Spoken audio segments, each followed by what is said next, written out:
Yeah. Good day, cats. For this whole review thing today, Interview the Vampire Man. This is a film that I've pretty much known about pretty much ever since it came out. Back in the 90s, man, and I'd always seen bits of it, bits here and there. It's always a film that I always see bits. I see like the first third, the middle of the last third. But I think the reason why I actually never bothered to sit and actually view the film is mainly because I was like, okay, a vampire film with Tom Cruise and Brad Pitt. Basically, just say that you're sitting down to watch a vampire movie. Like, if you see, okay, Rutger Hauer, okay, Denzel Washington, okay, I mean, if you see basically proper names, okay, you're sitting down to watch like a vampire serious movie and you see Tom Cruise, Brad Pitt. You just think like, okay, this is obviously like a joke or something. So I'd always said nah, because I said no, this is obviously going to be a joke. It can't be that great because these two guys, nah, they're superstars. They're not actors. But finally, I watched it. I watched it from the full thing, and I think this is the best vampire film I've seen. My personal favorite vampire film is Lost Boys, because obviously that's from my childhood, man. My favorite vampire film is obviously Lost Boys. My what's it called? My the hands-on best vampire character in the whole universe is Snipes, aka Blade. But Interview with the Vampire Man, that film had some things, man. That film really had some things, and I think the film was let down pretty much by basically it's like, I mean, here's the thing. Tom Cruise surprised me. Tom Cruise was better than I thought he would be. Brad Pitt pretty much gave me exactly what I thought. As in, he had some good scenes, but overall it was like, okay, this is basically Brad Pitt is now a vampire. Tom Cruise, you feel like, okay, yeah, this year, he's trying to act, he's really trying to do something here. But Brad Pitt is just a guy I've never rated that guy.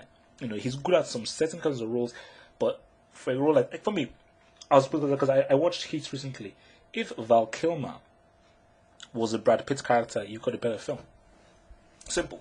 I remember Val Kilmer. 90s was his time. Obviously he's now, faded off now because of the new blood coming in. But really, 90s was when Val Kilmer was the hot thing. Heat, Batman Forever, The Saints. Val Kilmer was the main guy. So if you put Val Kilmer in that role, it's a better film.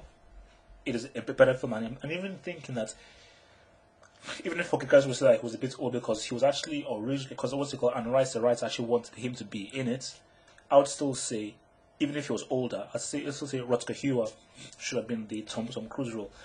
He was actually supposed to be that role back in the 70s when Anne Rice wanted to do it, but it took a long time, bloody blah. But I still say that even in the 90s, I already say that Rutger Hauer should have been the Tom Cruise role, and what's it called, and Val Kilmer as the Brad Pitt role, and then you have a better film.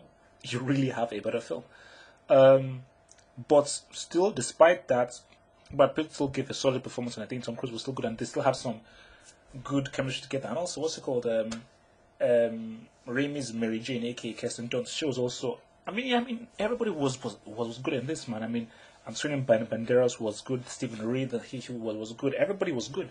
All good performances. But I think really the shining point of the film was really obviously the story. It was a really great vampire story, but the director really got the mood.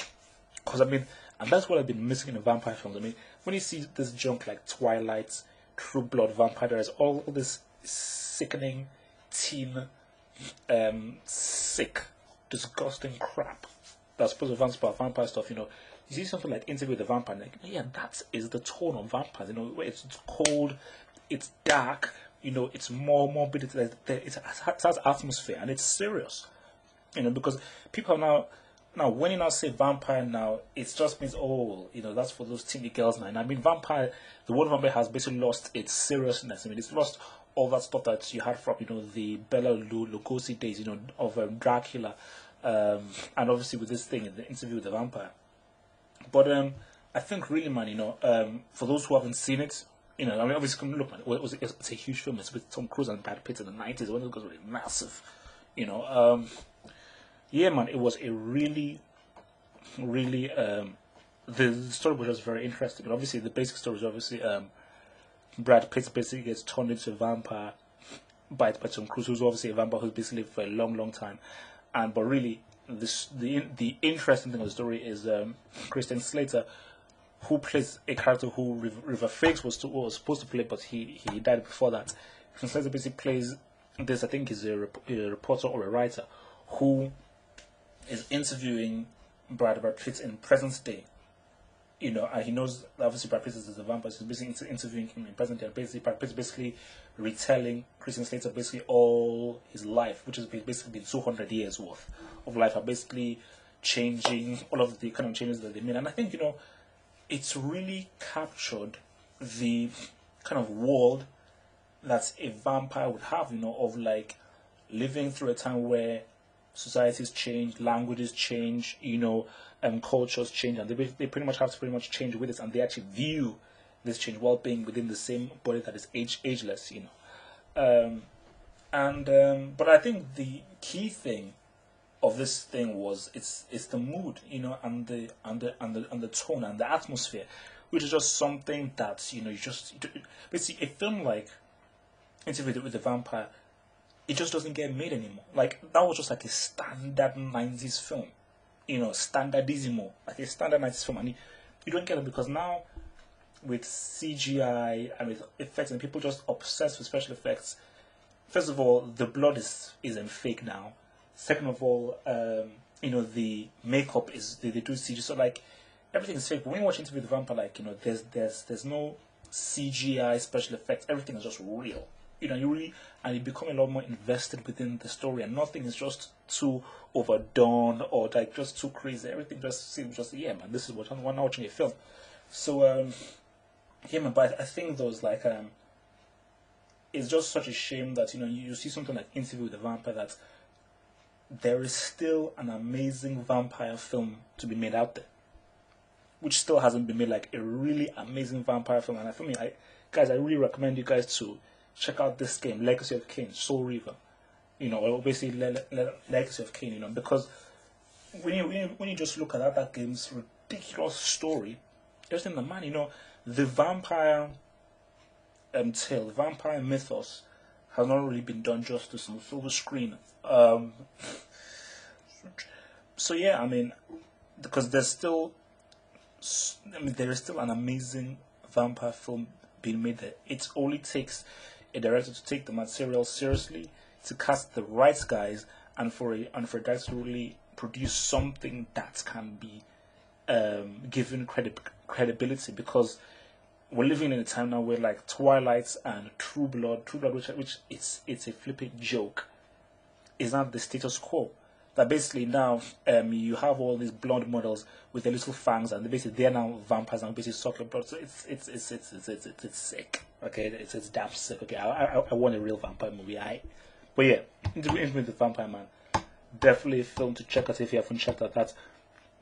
It is one of the best vampire movies out there. Obviously, you have your Dracula and everything, but for a modern vampire movie, I don't think there's a better film than Interview with the Vampire.